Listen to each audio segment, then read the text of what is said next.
அனைவருக்கும் வணக்கம். என் பெயர் வி. பிரியதர்ஷினி. நான் ஊராட்சி ஒன்றிய தொடக்கப்பள்ளி மேலாவுக்கு 3ஆம் வகுப்பு படிக்கிறேன். நான் இப்போது சரியான கேட்ப என்ற திருக்குறள் கதையை சொல்ல போகிறேன். முன்னொரு காலத்தில் மலையாளி ரம்மை என்பவரும் வல்லவ என்பவர் வாழ்ந்து வந்தனர். வல்லவ என்பவர் மளிகை கடை வைத்து வாணிகம் செய்து பணம் ஈட்டுவதை குறிக்கோளாக கொண்டவர்.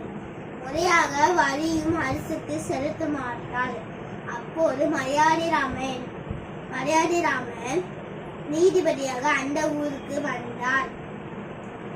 ஆனால் இருவரும் முன்வயது நல்ல நண்பர்கள். இதனை ஊர் அறிந்தது. தனது நண்பன் தண்டனை தரமாட்டார் என்று மகிழ்ச்சியாக எண்ணிய வல்லவனுக்கு வரி செலுத்தாரை முன்னிட்டு 6 மாத கடுங்கால் தண்டனை தீர்ப்பாக வழங்கி நடுநிலைமையோடு நடந்து கொண்ட மலையாளி ராமனை அனைவரும் பாராட்டினர். குறள் தக்கா தவிர என்பது அவரவர் எச்சத்தில் காணப்படும் விளக்கம். ஒருவர் நடுநிலைமை உடையவர் இல்லாதவர் என்பது அவருக்கு பின் விளைத்து நிற்கும் புகழாகும் பரியாக அறியப்படும். நன்றி, வணக்கம்.